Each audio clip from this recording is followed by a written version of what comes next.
கிறிஸ்துவில் பிரியமானவர்களே, சுகமாயிருக்கிறீர்களா? உங்கள் ஒவ்வொருவரையும் இந்த இணையதளத்தின் வாயிலாக சந்திக்கிற ஒரு பெரிய கிருபையை தேவன் கொடுத்திருக்கிறபடியினால் நான் அவரை நன்றியோடு கூட நான் நினைத்து பார்க்கிறேன், ஸ்தோத்திரிக்கிறேன். மீண்டும் இந்த நாளிலே நம் எல்லாரும் ஒருமனப்பட்டு தேவனை அவருடைய வார்த்தையை முன்னிட்டு ஆராதிக்கும்படியாய் நாம் கூடி வந்திருக்கிறோம். உங்களுடைய ஆவி, ஆத்துமா, சரீரம் யாவிலும் நீங்கள் வாழ்ந்து சுகமாயிருக்கும்படி அடியன் வாழ்த்துகிறேன். கர்த்தர் உங்களை அதிகமாய் பலப்படுத்துவாராக. நீங்கள் விசுவாசத்தோடு சொல்லுங்கள், நான்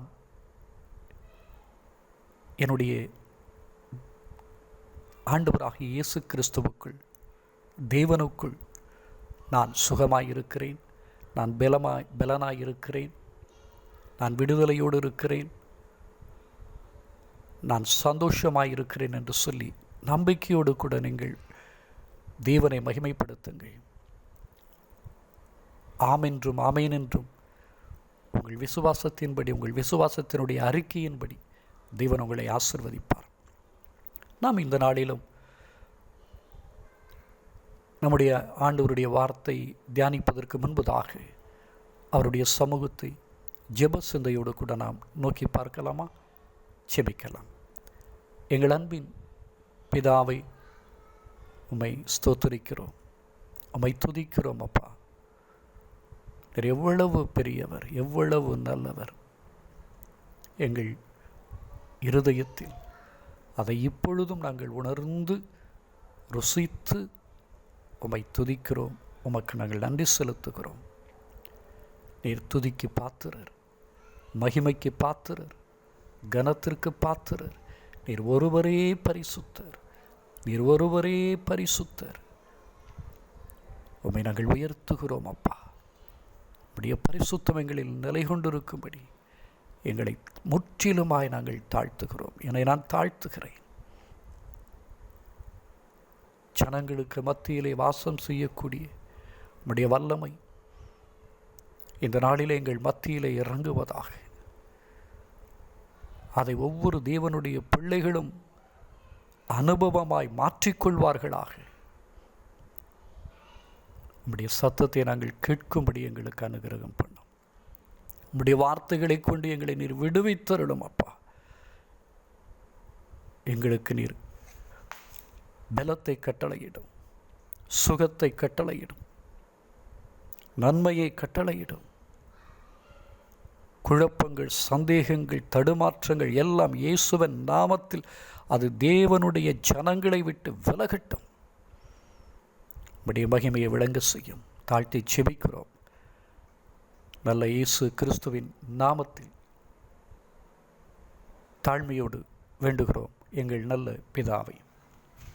ஆமென், ஆமென். அன்பான தேவனுடைய சபையாரே, அன்பான தேவனுடைய ஜனங்களே, கர்த்தர் உங்களை ஆசீர்வதிப்பாராக. இந்த நாளிலும் கடைசி காலங்கள் என்று சொல்லக்கூடிய இந்த கிருபையின் நாட்களிலே நாம் வாழ்ந்து கொண்டிருக்கிறோம் என்பதை நாம் மறந்து போயிருக்க மாட்டோம். இந்த நாட்களிலும்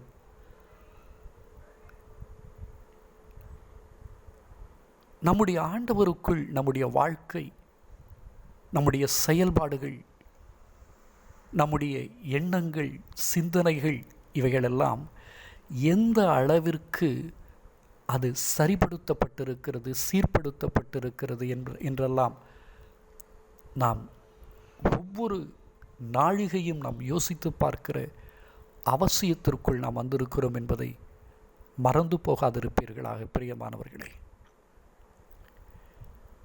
இன்றைக்கு கிறிஸ்தவ உலகத்திலே சொல்லப்படுகிற ஒரு பிரதானமான ஒரு வார்த்தை ரிவைவல், எழுப்புதல் என்கிற ஒரு வார்த்தை.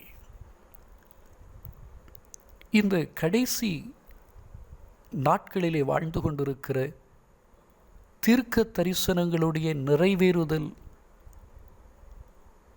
நடப்பதை பார்த்து கொண்டிருக்கிற நம்முடைய வாழ்க்கையில் எந்த அளவிற்கு இந்த எழுப்புதலினுடைய அனுபவம் நம்முடைய வாழ்க்கையில் காணப்படுகிறது என்பதை வேத வசனத்தின் மூலமாக நாம் ஆராய்ந்து பார்க்க போகிறோம். எது எழுப்புதல்? இந்த அனுபவங்களில் நாம் நம்மை எப்படி வைத்திருக்கிறோம் என்பதை மாத்திரம் நாம் சிந்திக்கப் போகிறோம். இதற்கு ஆதாரமாக 1 ராஜாக்களின் புஸ்தகம் 18வது அதிகாரம் 41 46 வசனங்கள் வரை உள்ள காரியங்களை நாம் தியானிக்கப் போகிறோம். மறுபடியும் சொல்லுகிறேன். 1 ராஜாக்களின் புஸ்தகம் 18வது அதிகாரம் 41 46. பின்பு எலியா ஆகாபை நோக்கி, நீர் போம், போஜனபானம் பண்ணும், பெருமழையின் இறைச்சல் கேட்கப்படுகிறது என்றான். ஆகாப் போஜனபானம் பண்ண போனான்.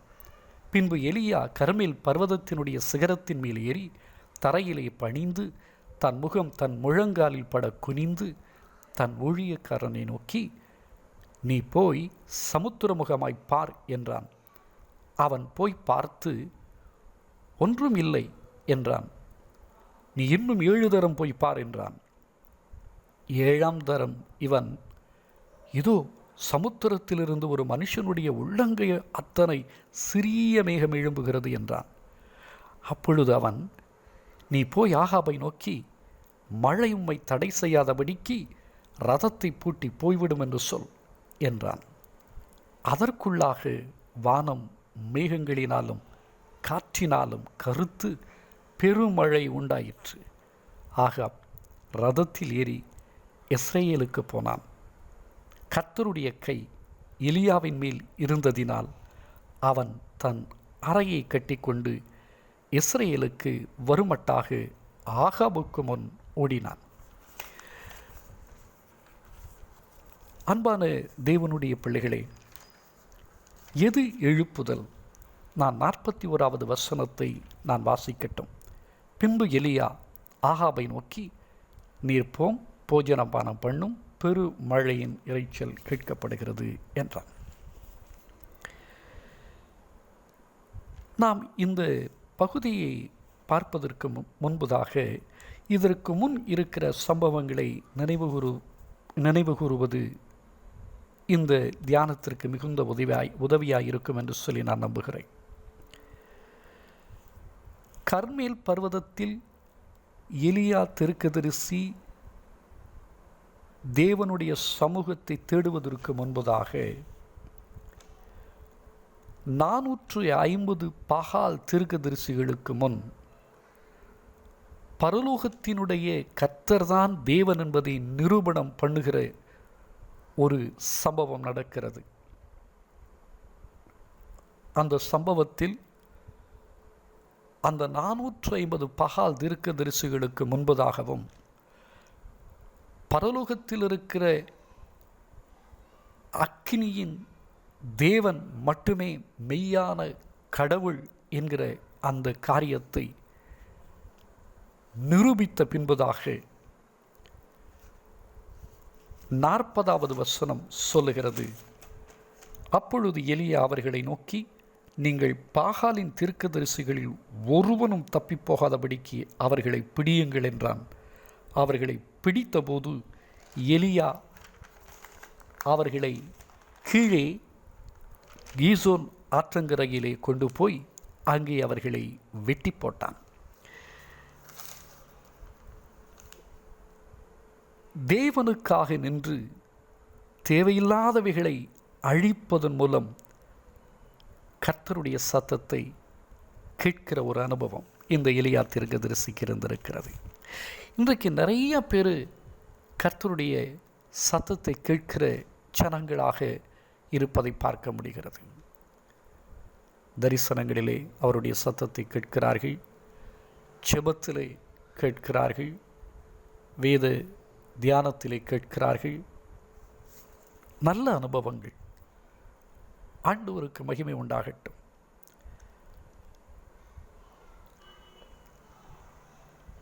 கர்த்தருடைய சத்தத்தை கேட்பதற்கு முன்பதாக எலியாவினுடைய வாழ்க்கையில் ஒரு காரியம் நடக்கிறது. தேவனுக்காக நின்று, வைராக்கியமாய் நின்று, தேவையில்லாதவைகளை எல்லாம் அங்கு அழிக்கிறான். அந்த பாகால் தீர்க்கதரிசிகளை 450 பேரை கீசோன் ஆற்றங்கரையிலே அவன் வெட்டி கொன்று போட்டான். இன்றைக்கு கர்த்தருடைய சத்தத்தை கேட்கிறேன் என்று சொல்லுகிற தேவனுடைய பிள்ளைகள் கர்த்தருக்கு தேவையில்லாத காரியங்களை எல்லாம் எந்த அளவிற்கு தங்களை விட்டு அவர்கள் அழித்து போட்டிருக்கிறார்கள், எடுத்து போட்டிருக்கிறார்கள், மாற்றி போட்டிருக்கிறார்கள். கர்த்தருடைய சத்தத்தை கேட்பது நல்ல அனுபவம் தான் தேவனுடைய சபைக்கு. ஆனால் அதே சமயம் கர்த்தருக்கு பிரியமில்லாத, அருவருப்பான, பாவமான, வேதனை உண்டாக்குகிற காரியங்களை எல்லாம் ஒரு தேவனுடைய ஜனம் தங்களை விட்டு தூக்கி எறிகிற பொழுது மட்டுமே நான் கர்த்தருடைய சத்தத்தை கேட்கிறேன் என்று அவர்களால் உண்மையாய் சொல்ல முடியும். ஒரு பக்கம் கர்த்தருடைய சத்தத்தை கேட்கிற அனுபவமாம், இன்னொரு பக்கம் கர்த்தருக்கு பிரியமில்லாத காரியங்களை எல்லாம் தன் வாழ்க்கையிலே அனுபவமாக்கி கொள்ளுகிற ஒரு காரியமாம். இது எப்படி இருக்கிறது பிரியமானவர்களே? ஒருவேளை இந்த தேவனுடைய வார்த்தையை கேட்டுக்கொண்டிருக்கிற உங்களுக்குள் பரலோகம் ஒரு எழுப்புதல் அக்கினி உருவாக்கப்பட வேண்டும் என்று சொல்லி விரும்புகிறது. இன்றைக்கு கர்த்தருடைய வார்த்தையை கேட்க முடிகிறது என்று சொல்லுகிற உங்களால் கர்த்தருக்கு பிரியமில்லாத காரியங்களை விட்டு ஏன் உங்களை விடுவித்துக் கொள்ள முடியவில்லை? கர்த்தருடைய வார்த்தையை கேட்கிற உங்களால் கர்த்தருக்கு பிரியமில்லாத காரியங்களிலிருந்து நீங்கள் வெளியே வரவில்லை என்றால், அதை அழித்து போடவில்லை என்றால், நீங்கள் வஞ்சிக்கப்படுகிற நிலை வரும். இந்த கடைசி காலத்திலே, இந்த கடைசி நாட்களிலே தேவனுடைய ராஜாதி ராஜாவுடைய சத்தியத்தினுடைய சத்தங்களை கேட்கிற தேவனுடைய சபைக்கு பரிசுத்த ஆவியானவர் கொடுக்கிற எச்சரிக்கை, கர்த்தருக்கு பிரியமில்லாது, கர்த்தருக்கு அருவருப்பாயிருந்த அந்த 450 பாகால் தீர்க்கதரிசிகளைப் போல தங்களை கெடுத்து கொண்டிருக்கிற காரியங்களிலிருந்து உங்களை நீங்கள் விடுவித்துக் கொள்வீர்கள் என்றால் நீங்கள் பாக்கியவான்கள். அப்பொழுதுதான் நீங்கள் உண்மையாலுமே கர்த்தருடைய சத்தத்தை கேட்கிற ஜனங்களாய் நீங்கள் காணப்பட முடியும். இல்லை என்றால் நீங்கள் வஞ்சிக்கிற கூட்டத்தில் இடம்பெறுகிறவர்களாய் மாறிப்போவீர்கள். என்றைக்கு ஒரு தீர்மானம் எடுப்போம். இதுதான் எழுப்புதல், இதுதான் சபையின் எழுப்புதல், இதுதான் தேவ ஜனத்திற்குள் உண்டாகிற எழுப்புதல். வெறும் கர்த்தருடைய சத்தத்தை ஒவ்வொரு வாரமும் சர்ச்சுக்கு போய், சபைக்கு போய் ஆண்டவருடைய வார்த்தையை கேட்பதில் மாத்திரம் எழுப்புதல் என்னுடைய அக்கினி பற்றாது. பிரியமானவர்களே, நீங்கள் தேவனுக்கு பிரியமில்லாத காரியங்களில் உங்களை நீங்கள் விடுவித்துக் கொள்ளும்போது தான் அந்த பரலோகத்தினுடைய அக்கினி அவருடைய வார்த்தையின் மூலமாக உங்களுக்குள் பற்றி எரியும். அதுதான் பெரிய எழுப்புதலினுடைய அஸ்திபாரமாக அது மாறும். அப்படிப்பட்ட அனுபவத்தால் நீங்கள் நிரப்பப்பட தெய்வ ஆவியானவர் உங்களுக்கு அனுகிரகம் செய்வாராக. 42வது வசனத்தை நாம் வாசிக்க கேட்போம். ஆகாப் போஜனபானம் பண்ண போனான். பின்பு எலியா கர்மேல் பர்வதத்தினுடைய சிகரத்தின் மேலேறி தரையிலே பணிந்து தன் முகம் தன் முழங்காலில் பட குனிந்து என்று இங்கு நாம் எழுதப்பட்டிருப்பதை பார்க்கிறோம். தேவனுடைய சத்தத்தை கேட்ட எலியா ஆகாப் சாப்பிடுவதற்கு போய்விட்டான். வேதம் அப்படித்தான் சொல்கிறது. ஆகாப் போஜனபானம் பண்ண போனான், அவன் சாப்பிடுவதற்கு போய்விட்டான். அவரவர்கள் வேலையை பார்க்க போனாலும் தேவனுடைய சத்தத்தை கேட்கிற தேவனுடைய பிள்ளைகளுக்கு, கர்த்தருடைய சத்தத்தை கேட்கிற தேவனுடைய சபைக்கு ஆகாப் ராஜாவைப் போல தன்னுடைய சொந்த காரியங்களை நிறைவேற்றுவதற்கு பிரயாசப்படாமல் தேவ சமூகத்தில் முழங்காலில் நின்று காத்திருந்து தேவனுடைய பிரசன்னத்தை அனுபவிக்கிற ஒரு அனுபவம், தேவனுடைய சத்தத்தை கேட்கிற ஒரு அனுபவம், இது இன்றைக்கு கர்த்தருடைய சபைக்கு வேண்டும் என்று சொல்லி பரிசுத்த ஆவியானவர் எதிர்பார்க்கிறார். இன்றைக்கு பரலோகத்திலிருந்து விழுந்த அக்கினியை பார்த்தவன் தான் ஆகாப். ஆனால் அந்த அதிசயத்தை, அந்த மகிமையான காரியத்தை தன் சொந்த கண்களால் பார்த்திருந்தும் அந்த ஆகாப் காத்திருக்க அவனுக்கு மனம் இல்லை. போஜனம் பண்ணுவதற்கு அவன் சென்று விட்டான்.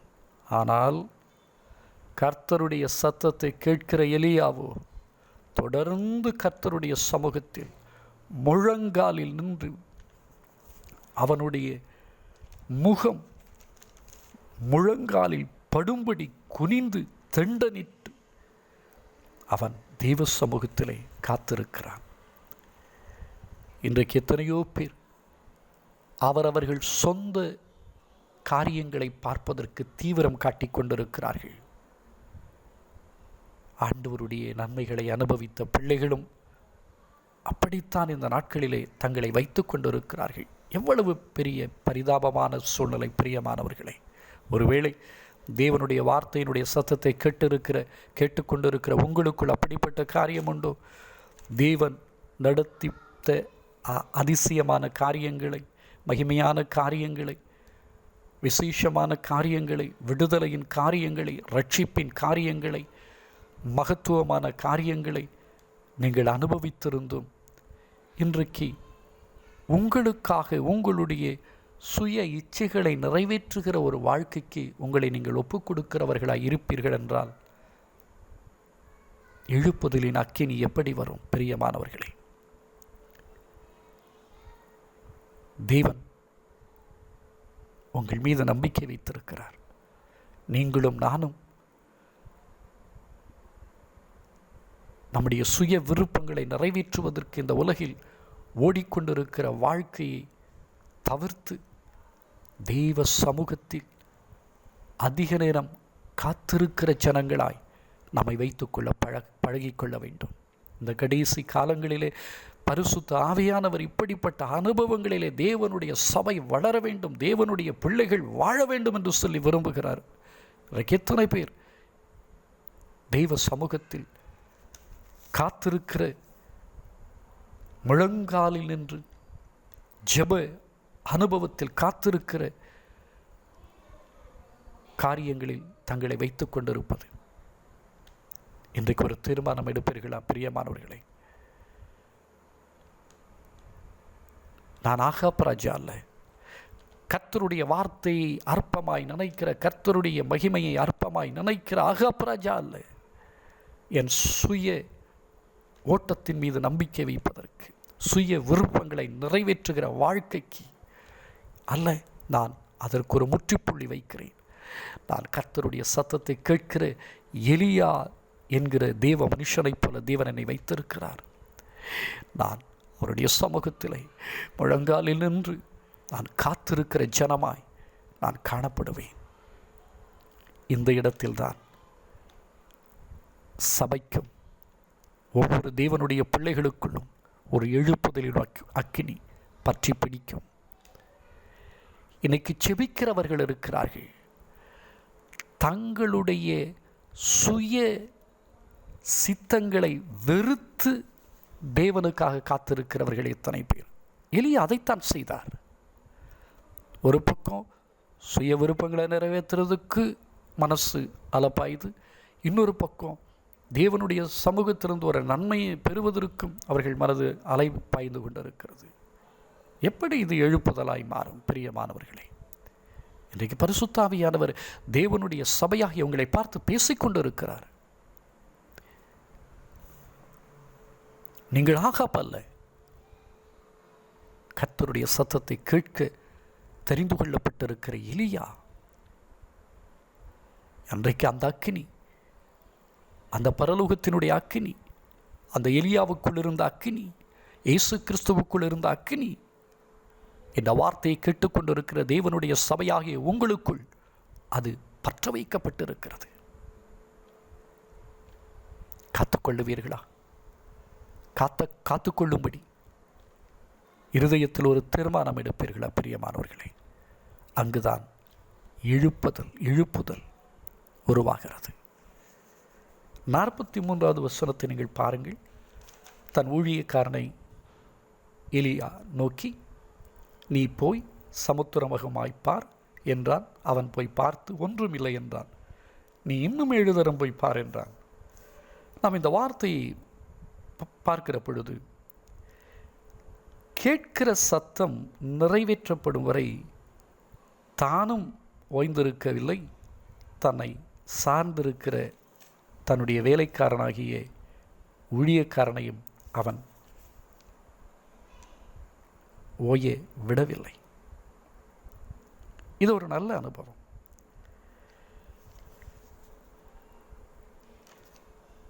பெருமழையினுடைய இரைச்சல் கேட்கப்படுகிற சத்தத்தை ஏற்கனவே எலியா கேட்டவர். அந்த சத்தம், அந்த பெருமழையினுடைய இரைச்சலினுடைய சத்தம் நிறைவேற்றப்படும் வரை அவனும் செபத்திலிருந்து, தெய்வ சமூகத்திலிருந்து எழவில்லை, தன்னுடைய வேலைக்காரனையும் அவன் ஓய்ந்திருக்க விடவில்லை. இதுதான் ஒரு சபையினுடைய ஊழியக்காரனின் அனுபவமும் சபையில் இருக்கிற விசுவாசிகளாகிய தேவனுடைய பிள்ளைகளுடைய அனுபவமும். இன்றைக்கு ஞாயிற்றுக்கிழமை ஆராதனைக்கு வந்து ஒரு மணி நேரம் அல்லது ஒரு 1.5 மணி நேரம் உட்காருவதை அவர்களுக்கு ஒரு பெரிய பாரமாக இருக்கிறது, ஒரு பெரிய சவாலாக அவர்கள் நினைக்கிறார்கள். அப்படி நினைக்கக்கூடிய காலத்திற்குள் நாம் பயணித்து கொண்டிருக்கவில்லை என்பதை தேவனுடைய பிள்ளைகள் உணர்ந்து கொள்ள வேண்டும். இது அப்படிப்பட்ட காலம் அல்ல பிரியமானவர்களே. இடைவிடாமல் கர்த்தர் உங்களுக்கும் எனக்கும் முன் வைத்திருக்கிற அவருடைய அந்த வார்த்தையினுடைய சத்தம், தெரிந்து கொள்ளுதலினுடைய சத்தம், அழைப்பினுடைய சத்தம் நிறைவேற்றப்படும் வரை தெய்வ சமூகத்தில் இடைவிடாமல் நாம் ஆண்டவருடைய விருப்பங்களை நிறைவேற்றும்படி, அவருடைய காரியங்கள் ஆமென்றும் ஆமேன் என்றும் நிறைவேறும்படி நாம் ஓயாமல் ஜெபத்திலும் உபவாசத்திலும் வேத தியானத்திலும் பரிசுத்தவான்களுடைய ஐக்கியத்தை விட்டுவிடாதிருக்கிற அனுபவத்திலும் நாம் விழிப்போடு செயல்பட வேண்டிய ஒரு காலகட்டத்தில் இருக்கிறோம். இங்குதான் எழுப்புதல் உண்டாகும் பிரியமானவர்களே.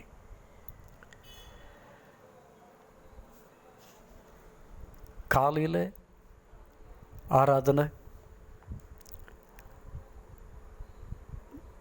மதியம் வாலிபர்கள் ஆராதனை, மாலையில் ஒரு விசேஷித்த ஒரு ஆராதனை, இப்படியெல்லாம் வைக்கிற பொழுது சில தேவ பிள்ளைகள் இப்படி நினைக்கிறார்கள், எதற்கு இதெல்லாம் செய்கிறார்கள்? ஒரு 3 மணி நேரம் காலையில் போகிறோமே, அது போதாதா? ஒரு 1.5 மணி நேரம் போகிறோமே, அது போதாதா? இதற்கு இடையில் பைபிள் ஸ்டடி என்று சொல்லுகிறார்கள், சிறப்பு ஆராதனை என்று சொல்லுகிறார்கள், உபவாசத்தின் ஆராதனை என்கிறார்கள், காத்திருப்பின் கூட்டம் என்கிறார்கள். இதெல்லாம் எதுக்கு தேவையில்லாமல் வைத்துக்கொண்டு என்றெல்லாம் சலித்து கொள்ளுகிற தெய்வ பிள்ளைகளும் இருக்கத்தான் செய்கிறார்கள். பிரியமான தேவனுடைய சபையை, இது ஓய்ந்திருக்க வேண்டிய காலம் அல்ல. இன்றைக்கு நிறைய பேருக்கு அதனுடைய மேன்மை புரியவில்லை என்பதுதான் உண்மை. ஜெபத்தின் மேன்மை புரிவதில்லை, தேவத்துவத்தின் மேன்மை புரிவதில்லை, சத்தியத்தின் மகத்துவம் புரிவதில்லை, தாங்கள் பெற்றுக்கொண்ட அந்த ரட்சிப்பினுடைய ஆழம் புரியவில்லை, அர்த்தங்கள் புரியவில்லை. தேவனால் தெரிந்து கொள்ளப்பட்ட அந்த தெரிந்து கொள்ளுதல் எவ்வளவு விசேஷமானது என்கிற அந்த காரியம் புரியவில்லை. ஏதோ கிறிஸ்தவர்கள் என்கிற ஒரு பெயரை மாத்திரம் நாம் முன்பாக வைத்துக்கொண்டு ஓடிக்கொண்டிருக்கிற ஒரு வாழ்க்கை அல்ல. பிரியமானவர்களே, இந்த காலகட்டங்கள் ஓய்ந்திருக்க வேண்டிய காலகட்டங்கள் அல்ல. ஓய்வில்லாமல் தேவனை தேடுகிற ஒரு வாழ்க்கை இந்த காலகட்டங்களில் தேவன் பார்க்க விரும்புகிறார். அந்த அளவிற்கு தன்னை சார்ந்த சபையையும் தேவன் பார்க்க விரும்புகிறார். நீங்களும் தேவனுக்காக ஓயாதபடி உங்களை ஒப்புக் கொடுக்கிறவர்களாய் மாற வேண்டும். தேவத்துவ காரியங்களில் சலிப்பு என்கிற வார்த்தை உங்களுக்குள் வருவதற்கு நீங்கள் இடம் தரக்கூடாது. எழுப்புதல், சலிப்பு வந்தால் எழுப்புதல் எப்படி வரும்? பிரியமானவர்களே, பரலோகத்தில் ஓயாமல் துதித்து கொண்டிருக்கிற ஒரு அனுபவம் உண்டாம். வேதம் அப்படித்தான் சொல்லுகிறது. ஓயாமல் இரவும் பகலும் தேவனை மகிமைப்படுத்தி கொண்டிருக்கிற ஒரு அனுபவம். ஏன் இந்த தேவன் தெரிந்து கொண்ட அந்த வாழ்க்கையில், இந்த பூமியில் ஒரு தேவனுடைய பிள்ளையினால் அதை செய்ய முடியாதா? கரங்களும் கண்களும் ஒரு வேளையில் இருந்தாலும் இருதயத்தினுடைய சிந்தை தேவனை நினைத்து மகிமைப்படுத்தி கொண்டிருப்பதில் என்ன தவறு? தேவனுடைய மகிமையை இதன் மூலமாக தேவனுடைய சபை, தேவனுடைய ஜனம் அனுபவிக்க முடியும். ஓய்ந்திருக்க விடாதீர்கள். கர்த்தருக்காக எப்பொழுதும் உங்களை விழிப்புணர்வோடு செயல்படுகிறவர்களாக வைத்துக் கொள்ளுங்கள்.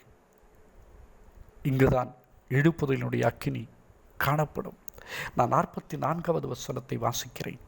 7ஆம் தரம் இவன், இதோ சமுத்திரத்திலிருந்து ஒரு மனுஷனுடைய உள்ளங்கை அத்தனை சிறிய மேகம் எழும்புகிறது என்றான். அப்பொழுது அவன், நீ போய் ஆகாபை நோக்கி, மழை உம்மை தடை செய்யாதபடிக்கு ரதத்தை பூட்டி போய்விடும் என்று சொல் என்றான். நாம் இங்கே பார்க்கிற பொழுது ஒரு சிறிய அடையாளம் தான், உள்ளங்கை அளவு மேகம். இதைத்தான் அந்த ஊழியக்காரன் பார்த்து தன்னுடைய தலைவராயிருக்கிற எலியா தீர்க்கதரிசிட்ட போய் சொல்கிறாரு, ஐயா, ஒரு சமுத்திரத்திலிருந்து ஒரு மனுஷனுடைய உள்ளங்கை அத்தனை ஒரு சிறிய மேகம் மேலே எழும்புகிறதை நான் பார்க்கிறேன். ஒரு சிறிய அடையாளம். ஆனால் எலியா தீர்க்கதரிசியினுடைய வார்த்தை எப்படி வருகிறது பாருங்கள். 41வது வசனத்திலே சொல்லிவிட்டார், நான் பெருமழையினுடைய இறைச்சலை நான் கேட்கிறேன். ஆனால் இங்கே சிறிய மேகம்தான், உள்ளங்கை அளவு சிறிய மேகம் எழும்புகிறது. இங்கு பெருமழையினுடைய இறைச்சலை எலியா தீர்க்கதரிசி கேட்டாராம். ஒரு சிறிய அடையாளத்தை பெற்று அந்த சிறிய அடையாளத்தை ஒரு பெரிய தரிசனமாக மாற்றுகிற ஒரு அனுபவம் தான் எழுப்புதல் என்கிற அனுபவத்தில் உள்ள ஒரு வார்த்தை. கர்த்தருக்குள் பிரியமான தேவனுடைய பிள்ளைகளை, ஆரம்பம் தேவன் உங்களை தெரிந்து கொண்டிருக்கிற ஆரம்பம் அற்பமாக இருக்கலாம். அதை சம்பூர்ணமாய் மாற்றுகிற ஒரு பெரிய தரிசனத்தோடு நீங்கள் செயல்பட வேண்டும் என்பதுதான் ஆண்டவருடைய திட்டம். இன்றைக்கு சபையிலே ஒரு சாதாரண ஒரு விசுவாசியாக உங்களை அழைத்திருக்கிறார் என்றால் அதை நீங்கள் அற்பமாக எண்ணிவிடக்கூடாது.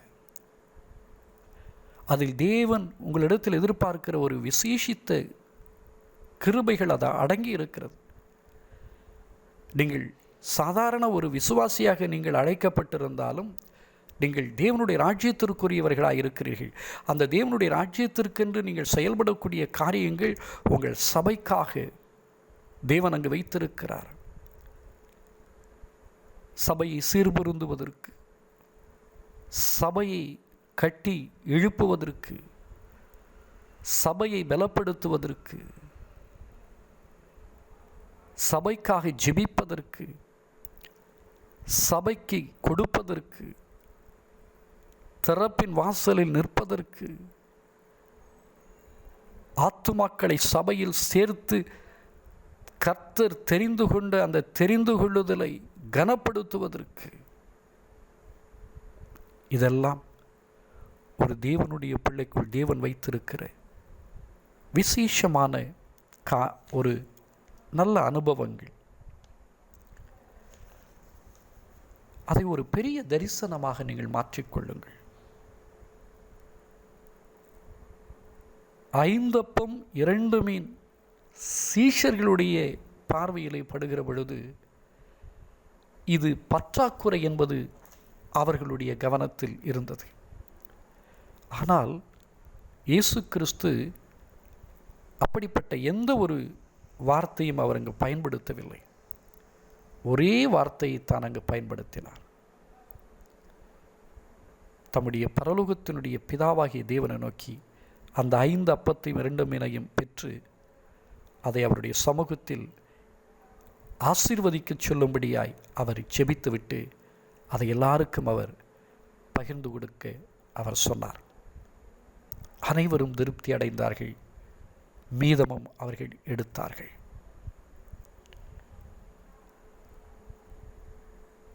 பிரியமானவர்களே, சிறிய ஆரம்பம்தான். அற்பமாய் நினைத்து விடாதிருங்கள். கேவலமாய் நினைத்து விடாதிருங்கள். உங்கள் சபையில் நீங்கள் ஏதோ ஒரு மூலையில் அமர்ந்து தேவனுடைய வார்த்தையை கேட்டுக்கொண்டு போகிற ஒரு நபராக கூட இருக்கலாம். தேவன் உங்களை விசேஷமாய் அந்த இடத்தில் வைத்திருக்கிறார் என்பதை நீங்கள் மறந்து போகாதிருங்கள். நீங்கள் இந்த சபைக்கு, நீங்கள் அந்த சபைக்கு, தேவன் உங்களை வைத்திருக்கிற சபைக்கு நீங்கள் விசேஷமானவர்கள். அந்த சபையினுடைய ஆசீர்வாதத்திற்கு நீங்கள் விசேஷமானவர்கள். இது எவ்வளோ பெரிய ஒரு ஆசீர்வாதம். சிறிய ஒரு அடையாளத்தை பெற்றுக்கொண்டு அதை ஒரு பெரிய தரிசனமாக எலியா மாற்றுகிறார் என்றால், இன்றைக்கு தேவனுடைய சபையும் அப்படிப்பட்ட அனுபவத்தில் தான் வளர வேண்டும். இதுதான் எழுப்புதல். இதுதான் எழுப்புதல். 30 வருஷம் 35 வருஷம் ஒரு தேவனுடைய பிள்ளை ஒரு சபையில் நீங்கள் இருக்கிறீங்க அப்படின்னு சொன்னால், உங்களை இணைத்து கொண்டு இருக்கிறீர்கள் என்றால், உங்களுடைய உள்ளான மனிதனுடைய அந்த பலம், வளர்ச்சி, புறம்பான மனிதனுடைய அந்த தேவனுக்கேற்ற பயிற்சி, இவைகளினுடைய அடையாளங்கள் எல்லாம் எந்த அளவிற்கு காணப்பட உங்களை நீங்கள் ஆயத்தப்படுத்தி இருக்க வேண்டும். அந்த 35 வருஷத்துக்கு முன்னாடி நீங்கள் எப்படி இருந்தீங்களோ அதே மாதிரி தான். இல்லை பிரியமானவர்களே, இந்த நிலை மாற வேண்டும். இதை மாற்றுவது தான் எழுப்புதல்.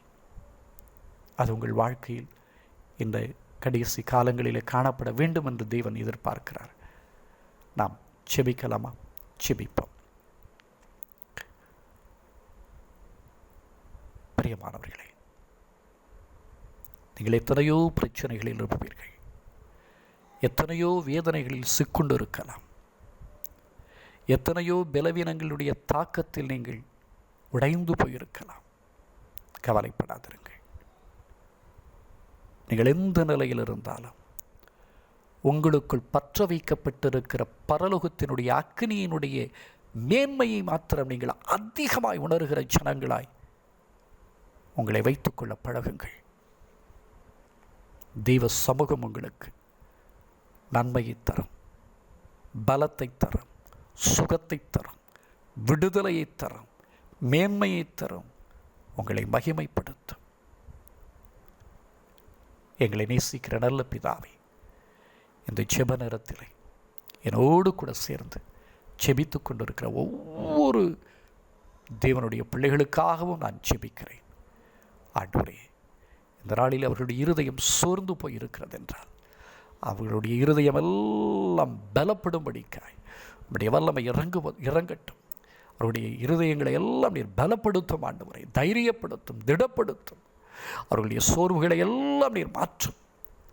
எலியாவிற்குள் வைக்கப்பட்டிருந்த அந்த அக்கினி இந்த நாளிலே தேவனுடைய வார்த்தையை கேட்டுக்கொண்டிருந்த என்னோடு கூட ஜெபத்திலே பங்கெடுத்து கொண்டிருக்கிற ஒவ்வொரு தேவனுடைய பிள்ளைகளுக்குள்ளும் இயேசு கிறிஸ்துவின் நாமத்தில் பற்றி எரிவதாக. அந்த பரலோகத்தினுடைய அக்கினி இந்த நாளிலே ஒவ்வொருவருடைய உள்ளத்திலும் ஆண்டவரே பற்ற வைக்கப்பட்டிருப்பதற்காய் ஸ்தோத்திரம். ஆண்டவரே, வரும் நாட்களிலே அவர்களுடைய வாழ்க்கையிலே உம்முடைய சமூகம் அந்த பரலோகத்தினுடைய அக்கினி செய்யக்கூடிய அந்த விசேஷித்த மகத்துவங்களை எல்லாம் ஒவ்வொருவரும் அனுபவிக்கும்படி தேவன் அனுகிரகம் பண்ணும். மனதார ஆசீர்வதித்து ஜெபிக்கிறேன். அவர்களுடைய ஆயுசு நாட்கள் பெருகட்டும். அவர்களுடைய சரீரம் எல்லா பலவீனங்களிலிருந்து விடுவிக்கப்பட்டு அது வாழட்டும். அவர்கள் ஆத்மா எல்லா சஞ்சலங்கள், துக்கங்கள், பாரங்களிலிருந்து விடுவிக்கப்பட்டு அது சந்தோஷமாக இருக்கட்டும். மனதார ஆசீர்வதிக்கிறேன். ஒவ்வொருவர் மேலும் குடும்பங்களில் இருக்கிற எல்லா கலவரங்கள், குழப்பங்களை கொண்டு வருகிற பொல்லாத கிரியைகள் எல்லாம் இயேசுவின் நாமத்தில் அழிக்கப்படட்டும். குடும்பங்களை விட்டு வெளியேற்றப்படட்டும். உதவி செய்யும். ஒவ்வொரு பிள்ளைகளும் வாழ்ந்திருக்கட்டும், சுகமாயிருக்கட்டும். வயோதிபர்களை ஆசீர்வதியும். அவர்கள் பலவீனங்களில் எல்லாம் தேவனுடைய கரம் அவர்களை பலப்படுத்தும்படியாக நான் ஆசீர்வதிக்கிறேன். உதவி செய்யும்.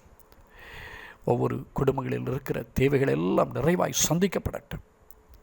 அவர்கள் சந்தோஷமாய் உம்மை தேடுகிற வாழ்க்கைக்கு அவர்கள் தங்களை ஆயத்தப்படுத்தும். உதவி செய்யும். பரிசுத்த ஆவியானவர் ஒவ்வொருவரையும் நீர் மறைத்துக் கொள்ளும். விசேஷமாய் சிறு குழந்தைகளை ஆசீர்வதியும். சரீரங்கள் எந்த நிலையிலும் பாதிக்கப்பட்டு விடாதபடி, பலவீனங்கள் அவர்களை தொடாதபடி இயேசுவின் நாமத்தில் நான் வேலையடைக்கிறேன். பாலகர் வாயினால் துதிகளை உண்டு பண்ணுகிற தேவன் உம்மை மகிமைப்படுத்துகிற ஒவ்வொரு சிறு குழந்தைகளும் அவர்கள் ஆசீர்வதிக்கப்பட்டிருக்கட்டும், பாதுகாப்பாக இருக்கட்டும். பரலோகத்தினுடைய வெளிப்பாடுகள், தரிசனங்கள், அனுபவங்களை எல்லாம் அவர்கள் பெற்றுக்கொள்ளட்டும். அப்பா, உடைய பரிசுத்த ஆவியானவருடைய மகிமை ஒவ்வொருவரையும் மறைத்து நடத்தட்டும். ஆசீர்வதியும், மகிமைப்படுத்தும். இயேசு கிறிஸ்துவின் நாமத்திலே ஜெபிக்கிறோம் எங்கள் நல்ல பிதாவே, ஆமென். நம்முடைய கர்த்தராகிய இயேசு கிறிஸ்துவினுடைய கிருபையும், பிதாவாகிய தேவனுடைய அன்பும், பரிசுத்த ஆவியானவருடைய ஐக்கியம், சமாதானமும் உங்கள் ஒவ்வொருவரோடும் நிலைத்திருப்பதாக. ஆமென், ஆமென், ஆமென். கர்த்தருக்குள் பிரியமான தேவனுடைய பிள்ளைகளை, கர்த்தர் உங்களை ஆசீர்வதிப்பாராக. மீண்டும் ஒரு தேவனுடைய வார்த்தையை முன்னிட்டு நாம் ஒருவரையொருவர் சந்திக்கிற வரை தேவனுடைய மகிமை, கிருபை, இரக்கம், தயவு உங்கள் ஒவ்வொருவரையும் பாதுகாப்பதாக, உங்களோடு கூட இருப்பதாக. God bless you. ஆமென்.